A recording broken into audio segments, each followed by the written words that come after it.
తిరుమలలోని additional EO కార్యాలయంలో స్వతంత్ర దినోత్సవ వేడుకలు ఘనంగా నిర్వహించారు. ఈ వేడుకలో TTD additional EO Venkaiah Chowdary పాల్గొని జెండాను ఆవిష్కరించారు. టీటీడీలోని ప్రతి ఒక్కరూ టీమ్గా పనిచేయడంతోనే భక్తులు మెరుగైన సౌకర్యాలు కల్పిస్తున్నామన్నారు. ఇక శ్రీవారి సేవకుల సేవాభావం అభినందనీయమన్నారు. రాబోయే రోజుల్లో మరిన్ని సౌకర్యాలు కల్పించి ఎవరికి అసౌకర్యం కలగకుండా చూస్తామని వెంకయ్య చౌదరి అన్నారు.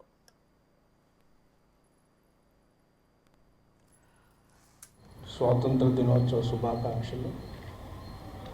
ఎందుకంటే మనకు కూడా ప్రపంచవ్యాప్తంగా ఇన్స్టిట్యూషన్స్, మన టీటీడీ ఇన్స్టిట్యూషన్స్ ఉన్నాయి, మనకు అసోసియేషన్స్ ఉన్నాయి. సో మనకు అనుబంధంగా ఉండే వాళ్ళు కూడా చాలామంది ఉన్నారు. కాబట్టి వాళ్ళందరికీ కూడా మనం సేవ చేయాల్సిన బాధ్యత కూడా మన మీద పెరుగుతుంది.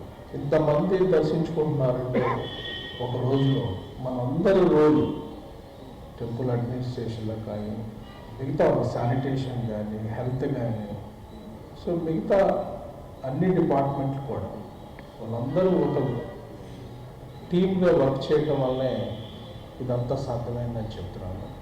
ప్రతి ఒక్కరు టీటీడీలో పనిచేసే ప్రతి ఎంప్లాయీ, ఉద్యోగి వాళ్ళ యొక్క రోలు, వాళ్ళ రెస్పాన్సిబిలిటీ కానీ, వాళ్ళ బాధ్యత కానీ ఈ సందర్భం